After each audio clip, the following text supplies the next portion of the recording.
Olá, sejam todos muito bem-vindos ao Casos de Polícia. Eu sou Carla Albuquerque e tenho hoje aqui comigo a doutora Raquel Galinatti, delegada de polícia, e vamos trazer aqui um assunto muito importante e muito preocupante. Essas facções criminosas que são mais conhecidas como milícias. Isso tem aumentado muito no Rio Grande do Sul e tem assustado não só a população, como os comerciantes, porque a prática da milícia envolve muita violência, né? Envolve extorsão.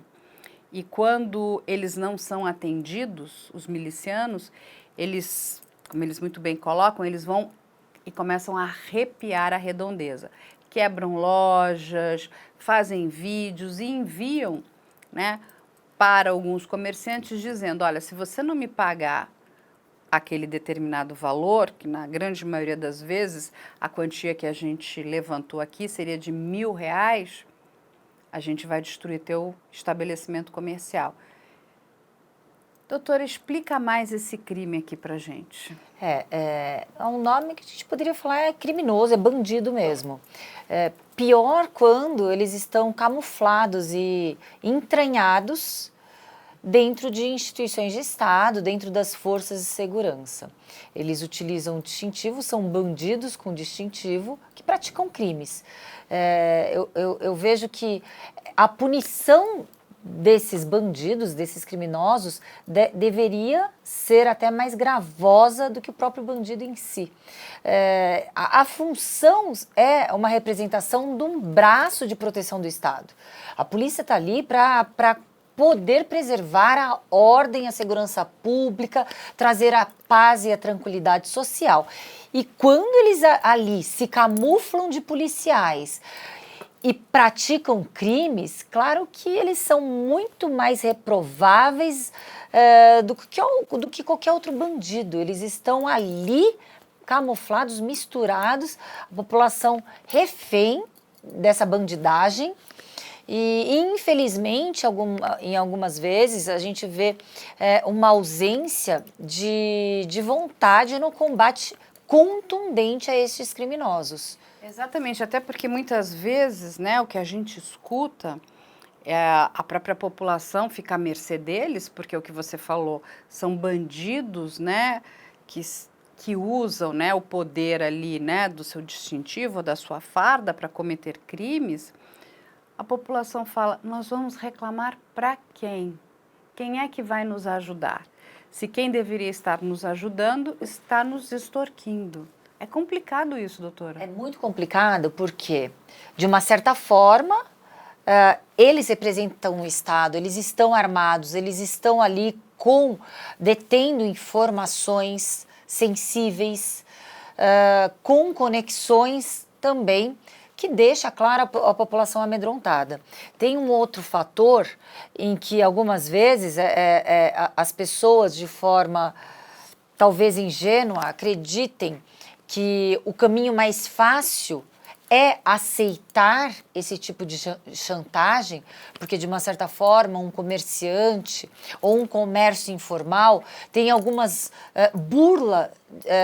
algumas situações fiscais, tributárias, e aí prefere pagar esse pedágio, essa mensalidade para esses marginais, para esses criminosos, para esse bando de criminosos. Só que o pedágio ele vai aumentando. A situação, quando o criminoso ele vê que conseguiu fisgar o cliente, no caso a vítima, né? Ele vai ali aproveitar como todos os criminosos. Mas é muito execrável esse comportamento, é um comportamento que denigre muitas vezes uma instituição, a imagem dessa instituição fica assim manchada por elementos, por bandidos que se camuflam ali dentro. Maculada, né? Doutora, porque assim, quando a gente para pensar, o treinamento de um policial, seja ele militar ou civil, é bastante ostensivo, né? No sentido, não é só um treinamento físico, você tem todo um treinamento técnico, ou seja, para que uma pessoa se torne um policial militar ou ela se torne um policial civil, ela vai passar por várias etapas. Inclusive, né, etapas que tenham ligação com a moral, com a ética. Eu vou te perguntar, no seu ponto de vista, o que deu errado com esses policiais? Porque eles entraram para o caminho do bem, em determinado momento aquilo virou, uma chave ali virou. Carla, se a gente for fazer uma análise de criminologia em que o ambiente forja o ímpeto criminoso daquele que está ali vivendo, a gente vê que essa teoria não é adequada para esses bandidos que se camuflam de policiais. No meu entender, já são bandidos, já eram bandidos, simplesmente entraram infiltrados em instituições de Estado, de segurança pública, para ali praticar crime. É uma situação muito complicada, porque avaliar o caráter e a vontade criminosa, claro que a gente ficaria aqui horas, né, praticando, mas eu vejo ali um fator que prepondera, que é a covardia. E é muito legal a gente também falar que alguns pequenos atos de corrupção, de facilitação, as pessoas ali acham que são inofensivos. Mas ali começa a corrupção. Quando as pessoas também, de uma certa forma, acham que podem burlar regras e leis. Então, nessa situação, a gente percebe que é um conjunto de costumes já arraigado, em que essa facilidade, essa tentativa do esperto tirar vantagem, muitas vezes camufla pequenos atos de corrupção que, quando a pessoa vai dar conta, ela já está lá completamente à mercê do criminoso, que está corrompido e corrompe o sistema. E ali aquela teia fica cada vez pior, né? É uma teia mesmo, cada vez pior, porque a pessoa fica cada vez mais envolvida nessa situação. Tanto aquele que corrompe, o corrupto e o corrompido. Então é uma situação muito difícil de a gente conseguir saber a origem, mas como a gente está aqui para falar dos fatos já que acontecem, a gente fala que são condutas deploráveis, que causam repulsa àqueles que estão ali cumprindo a sua missão e colocando a sua vida em risco para proteger a população. E como é que o Estado consegue combater isso? A corrupção, ela não é inerente em nenhum setor da sociedade. A gente vê que a corrupção, ela faz parte de várias esferas da sociedade. Ela complica e fica muito mais grave quando a gente fala em segurança pública, quando a gente fala nas polícias. O Estado, ele deve combater através das suas corregedorias, ouvidorias, por denúncias que podem ser anônimas. A polícia é uma das instituições, se não a mais fiscalizada. Nós temos a fiscalização interna, que é a corregedoria, os órgãos do Ministério Público, que tem ali a atribuição constitucional de controle dessas polícias, as ouvidorias, que é qualquer um do povo, a própria imprensa, a mídia, a sociedade. Mas, mesmo assim, quando o ambiente se torna tão emaranhado, a perpetuação desses atos de corrupção, elas continuam, desses atos criminosos. Quando a gente fala, né, desses criminosos disfarçados de policial, eu queria que você, né, expusesse para a gente como é que está a questão da mulher também. Porque a gente vê um grande número de homens, mas nós temos mulheres que também estão ali disfarçadas de policiais e são criminosas. E aí eu vou aproveitar para te dar um gancho aqui.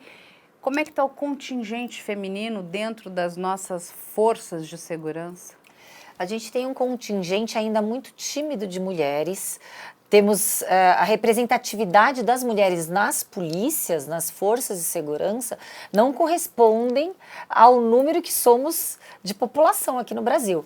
Então, não chegamos a 20% como mulheres que estão na segurança pública. Claro que quando esse paralelo é feito, menos mulheres serão encontradas praticando crimes, menos bandidas, uma menor quantidade de mulheres disfarçadas, criminosas disfarçadas dentro das polícias. Mas a criminalidade, ela não é especificidade de nenhum sexo. Homens e mulheres praticam crimes da mesma forma, infelizmente. Então nós temos criminosas mulheres infiltradas de policiais também, nessas A gente não tem milícias. tanta notícia justamente porque as mulheres, a gente tem um menor número de mulheres. E aí tem uns números aqui que são assustadores na região do Rio Grande do Sul, né? Porque a gente ouvia muito no Rio de Janeiro, né? Agora, os números que chegam para a gente aqui do Rio Grande do Sul são fortes. O que eles nos passam é que foram registrados 72 casos somente no Vale dos Sinos. O que é o Vale dos Sinos? Né? Aquela região de Canoas, Novo Hamburgo, até 31 de março, só nesse ano. 71 casos de extorsão por milicianos. Esse número é muito alto. E eu acredito que ele ainda está muito aquém. Acredito que ainda é um número subnotificado, justamente pelo que a gente estava aqui até conversando no início do nosso bate-papo, pelo fato das vítimas estarem subjugadas, amedrontadas, pela qualidade do criminoso. O criminoso é um criminoso qualificado, ele está ali no disfarce dentro da segurança pública, contendo e dominando informações sensíveis, não só da vítima, dos familiares, do entorno. Então é uma situação gravíssima. E aí é chocante, né? Porque também a informação, né, das vítimas é que elas precisam fazer uma transferência por Pix. Ou seja, porque no passado, o criminoso, pelo menos, né, tentava não deixar rastro, pedia dinheiro, que fica mais difícil de você, né, dar aquele flagrante. Mas, gente, qual é a dificuldade de pegar essa gente aqui? Porque é Pix. Ou seja, é completamente rastreável. Então, olha, eu sofri uma extorsão, fiz uma transferência para essa determinada conta. Como é que a gente não pega isso? Porque é só siga o dinheiro, né? Não, mas de repente eles usam laranjas para a prática do crime, eu não sei como está sendo feito. Não sei se seriam tão burros a esse ponto desses rastros ali. Eu não acho que são burros, né, doutora Raquel? Eu acho que eles estão ficando muito à vontade, sabe assim? Também tem essa situação. Vai ficando tão à vontade que, assim, a certeza da impunidade. Exatamente, nada vai acontecer comigo, então eu posso fazer o que eu bem entender. Ele está tão tranquilo que ele está pedindo ali, faz um Pix aí.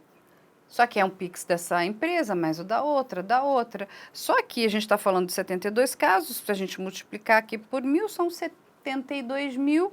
Ou seja, nós teríamos, se cada uma dessas pessoas representasse, a gente chega, não chega? Com certeza, com certeza.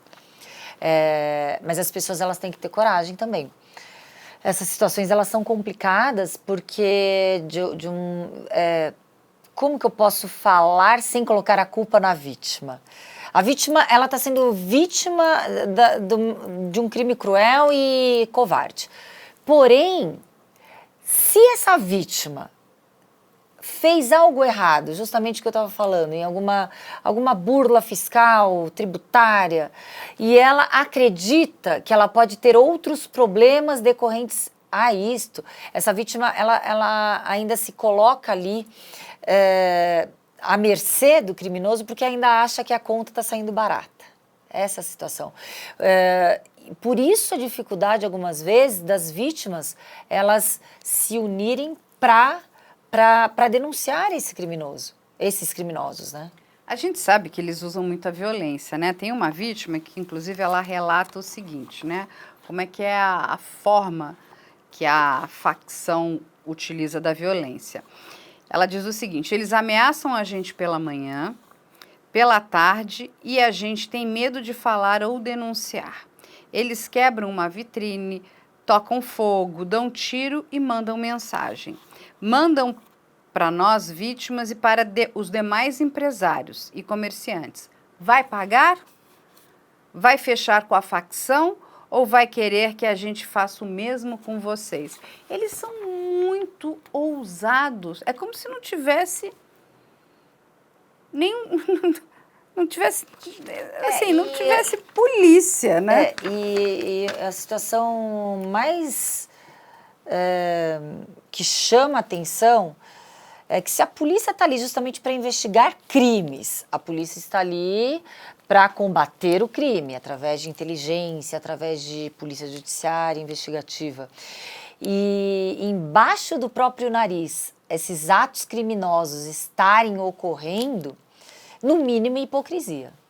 E quando a gente olha para o que está acontecendo no Rio Grande do Sul, a gente não aprendeu nada com o que aconteceu no Rio de Janeiro? Dá para fazer algum comparativo? Porque a coisa no Rio de Janeiro fugiu de controle, não fugiu?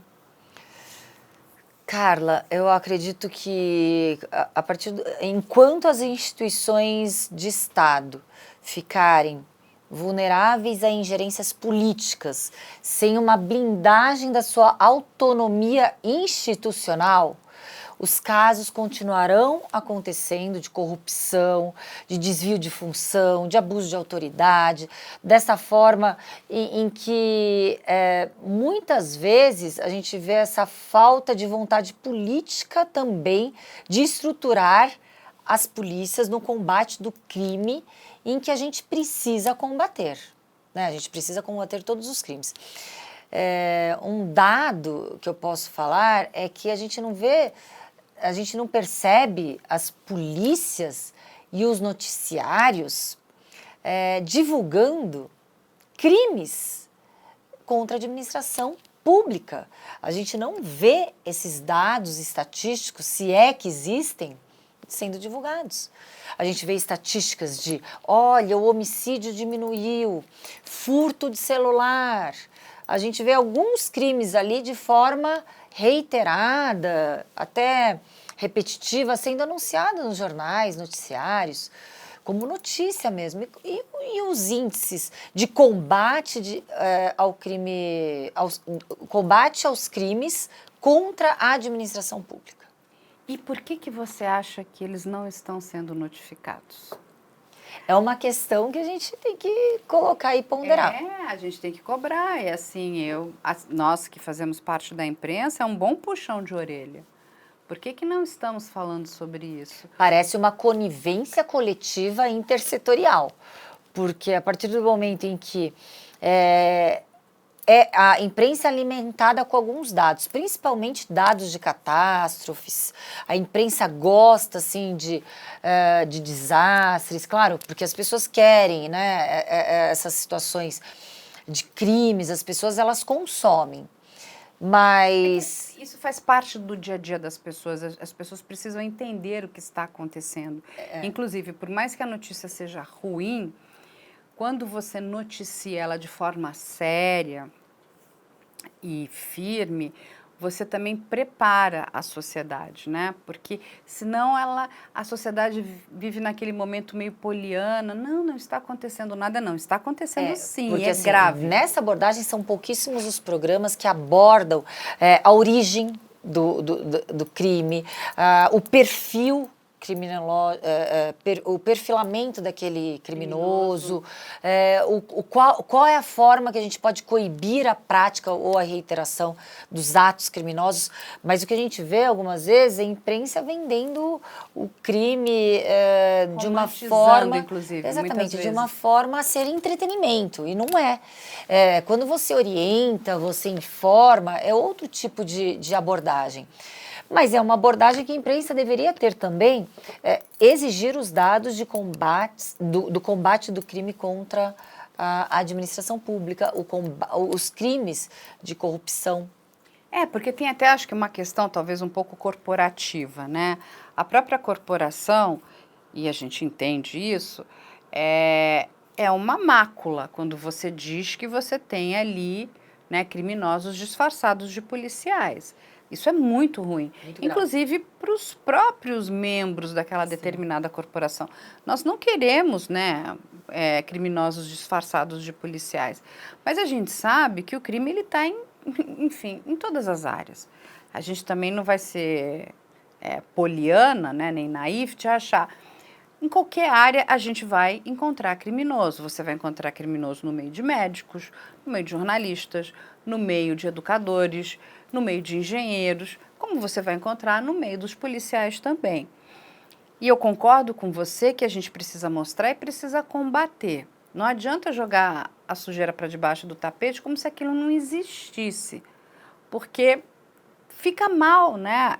Aí a gente vê esse quadro, essa tragédia que está acontecendo no Rio Grande do Sul, né? E, infelizmente, não é só no Rio Grande do Sul. A gente vê em alguns estados, né, a própria política misturada com a polícia e ali os crimes estando escancarados e impunes. É uma situação em que o primeiro problema, a primeira solução seria as polícias e instituições de Estado estarem blindadas de ingerências. E a blindagem para a ingerência, o antídoto contra a interferência indevida ou a manipulação dessas polícias é justamente uma autonomia institucional, em que ela vai atuar de acordo com a sua atribuição constitucional, independentemente do poder político partidário momentâneo. Então a gente vê alguns pêndulos, o que a gente está vendo também são situações com direitos sendo violados, porque de repente não é o poder que está ali de forma ali momentânea. Quando troca o poder, outros direitos são violados. Então a gente percebe ali a democracia em xeque. Quando não temos instituições de Estado fortes, e a segurança pública é o pilar das instituições de Estado, toda a sociedade está em risco. Você falou uma frase muito importante, né? A democracia em xeque. E assim, aí eu volto a lembrar, né? Eu morei muitos anos nos Estados Unidos e lá, né, os americanos, as polícias são independentes, né? Então, assim, elas têm ali o seu orçamento, ele é completamente independente. O chefe de polícia é eleito pelo povo, né? Então, assim, é toda uma outra estrutura muito diferente. Bem diferente. Aqui, a nossa estrutura, né, as nossas polícias, elas ficam embaixo do guarda-chuva da segurança pública e a nossa segurança pública, ela está embaixo do guarda-chuva do Estado, né, do nosso governador, que vai definir quem será o nosso secretário, quem vai ser o nosso comandante-geral, o nosso delegado-geral. Tem essa, como você muito bem falou, essas interferências que podem ser positivas, mas também podem ser negativas, né? Muitas vezes a gente sente, quando a gente olha para o Rio de Janeiro, e eu fiz muitas coisas no Rio de Janeiro, lembro uma época que eu gravei muito com o BOPE, era uma situação bastante dramática, né? Onde você tinha muita guerra de facção, muita troca de tiro, e a própria topografia do Rio de Janeiro é completamente diferente aqui da topografia de São Paulo, porque o crime ele se instalou nos morros, né? E é lógico que ele vai para essas áreas de favela, eles são muito inteligentes, e vamos deixar muito claro que 90%, talvez até mais, 95% da população que mora em favela são trabalhadores, pessoas que trabalham muito, trabalham longas horas, mas eles se aproveitam porque estão ali no morro, estão numa situação onde, imagina, quando a polícia está subindo, eles estão aqui, né? Estão aqui em cima. A posição estratégica é ideal. Maravilhoso. Eu lembro muito bem que um policial uma vez me mostrou, você puxa um tapume, como se fosse uma tapadeira, acabou a rua. Então, assim, aquilo ali como não tem uma organização, né? Depois de muito tempo que eles começaram a criar a favela bairro, que é para poder organizar aquilo virar uma zona cepiária, tem um CEP, né? Até para saber que rua vai dar aqui ou acolá. O crime se espalhou ali dentro. E eu perguntava, mas não dá para combater o crime? Aí, um dos comandantes do BOPE, só depende da vontade política. Perfeito o que você está falando, Carla, porque quando a gente percebe que o comando vem político de escolhas, não só nas escolhas dos que vão comandar as instituições, mas também a política comanda as escolhas do que vamos investigar hoje, do que vamos combater. E muitas vezes não é interessante o combate à corrupção, porque a corrupção ela está muito maior do que ali no foco monstro, de uma né? instituição. E ali é a gravidade quando a gente vê a polícia manipulada de acordo com os interesses políticos. Quando você não quer ou uma investigação não é interessante, você sufoca de forma indireta, desidratando aquela equipe, sufocando completamente, colocando um excesso de demanda para aquela equipe, tirando membros daquela equipe. Claro que a investigação ela morre sem estrutura, sem investimentos, sem vontade política. E quando a gente vê também a própria polícia sendo instrumento de perseguições políticas, aí o caos já está completamente instalado e a gente nem precisa falar em tempos remotos, né? Muitas vezes a gente percebe a manipulação da própria falta de blindagem das polícias e instituições de Estado para perseguições políticas. Não, tem um caso, né, que ficou muito icônico, só para a gente fechar aqui, né, que é um caso que aconteceu no Paraná, na década de 90, mais precisamente em 93, ali naquela região de Guaratuba, quando uma pessoa completamente siderada cria um dossiê, que ele chama de dossiê Magia Negra, porque meninos sumiam ali, né? Então, isso está ligado muito ao caso Evandro, ao caso Leandro Bossi. E ele, para atrapalhar a investigação da Polícia Civil, que estava fazendo um bom trabalho, é muito complicado, é muito difícil, vamos lembrar, vamos voltar lá para 1993, né? A gente não tinha a tecnologia que a gente tem hoje. Ele leva esse dossiê e o que a Secretaria de Segurança faz? Tira a Polícia Civil, resolve colocar a Polícia Militar, colocam os P2 da Polícia Militar. Para quem não sabe, o P2 é a polícia infiltrada da Polícia Militar. Não existe amparo legal. Exatamente, para investigar crime, que também não é... Não existe amparo legal também. Que não faz parte das atribuições da Polícia Militar, porque a Polícia Militar é uma polícia ostensiva de prevenção e não uma polícia judiciária investigativa. E eles são comandados, né, por uma pessoa completamente louca que se chamava Capitão Neves, e ele tinha uma loucura com o nome dele, que ao contrário era Seven. Então, dentro do dossiê Magia Negra, ele pega 7 pessoas. Lógico que ele sabia que ele precisava pegar 2 pessoas em específico, que era a mulher e a filha do prefeito de Guaratuba. E aí, o que eles fazem? Eles torturam essas pessoas para que essas pessoas confessem um crime que elas nunca cometeram. Muitos anos depois, as fitas da tortura aparecem, né? E hoje esse caso anda por revisão criminal, porque essas pessoas todas são inocentes. Olha a loucura que é. Só que esse mesmo Capitão Neves, muitos anos depois, ele se torna o quê? Um miliciano. E ele morre na mão da facção. Olha o que acontece com ele. Não, você ilustrou em imagens e histórico que a gravidade de termos polícias e instituições de Estado na mão de grupos, poderes políticos momentâneos, temporários, são os plantonistas que estão no governo. É muito sério quando toda a nossa garantia de proteção aos nossos direitos, principalmente os direitos constitucionais, elas ficam em xeque.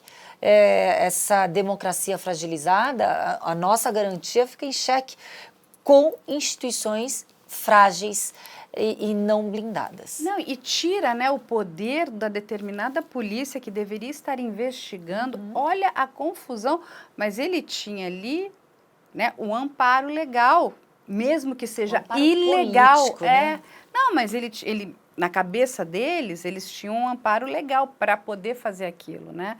Que era um amparo político. Político, porque na estrita legalidade não tem um amparo para investigar, né? Não, eu entendo que o legal no sentido que aquilo era contra as nossas leis, mas na cabeça daqueles determinados policiais, eles tinham eram ali policiais. um amparo da Secretaria de Segurança. Sim. Tinha inclusive o amparo do roupagem, Ministério né? público e da própria corporação. E tanto que saíram fazendo coisas ao arrepio da lei, torturando pessoas.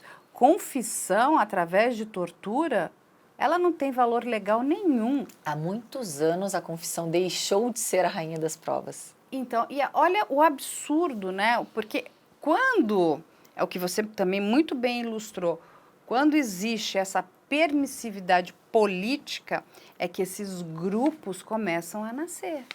É uma condescendência, né? Eles É uma acham elasticidade. que podem fazer tudo. Olha, eu já fiz uma vez aqui e tive a permissão, né? Porque torturou com a permissão de alguém, Sim. não é? E é muito perigoso porque a função das polícias judiciárias, da polícia judiciária, é a reconstrução da verdade mais próxima dos fatos. Nós não temos comprometimento com a denúncia ou um comprometimento em apontar um criminoso. E quando tem essas pressões políticas, pressões midiáticas, injustiças são feitas. A gente vê de forma reiterada alguns casos, algumas dúvidas, até mesmo quando as leis são burladas para justificar atos de investigação de instituições não amparadas constitucionalmente para tal, é colocar em xeque, sim, a nossa própria proteção legal. Por quê? Porque se hoje é com opositor político, amanhã pode ser com um político que está na situação. É muito frágil. E é muito importante que essas pessoas entendam, né? Esses empresários que estão sofrendo lá nessa região do Rio Grande do Sul, que eles precisam denunciar. Não só denunciarem, né, para a polícia civil esses crimes que estão ocorrendo, porque são crimes, mas eles precisam denunciar para a imprensa. E a imprensa precisa fazer um bom trabalho também de trazer essas denúncias para a luz. Isso é verdade. Porque assim, para dar voz, porque essas pessoas são vítimas, são vítimas. A imprensa tem um papel fundamental e muito importante nesses casos, de não deixar isso aqui fica normalizado, porque parece que está tudo ok, então vamos deixar assim mesmo. E a gente tem a gente percebe que quando a primeira vítima toma o passo e tem a coragem, o primeiro passo, e tem a coragem de denunciar, outras vítimas vão engrossar esse coro, vão tomar coragem também. É importante que as vítimas se unam para realmente deixar o criminoso em uma situação desfavorável e não a vítima estar permanentemente nessa situação de medo, de estar sendo extorquida, ameaçada o tempo todo. Eu lembro muito bem uma vez, né, conversando com um delegado, que foi um delegado do GOI, ele me falou a seguinte frase, ele falou assim: Carla, criminoso gosta de andar na sombra. Se você jogar luz nele, ele, some. Então, quando as vítimas entendem que, nesses casos, jogar luz é denunciar. Perfeito. Porque eles querem ficar na sombra. Então, é lógico que eles vão ameaçar, vão falar, vão fazer, vão acontecer. Talvez, em alguns casos, realmente vão quebrar algum estabelecimento e tudo. Mas quando você começa a falar, é a hora que a imprensa chega, começa a expor, olha o que está acontecendo.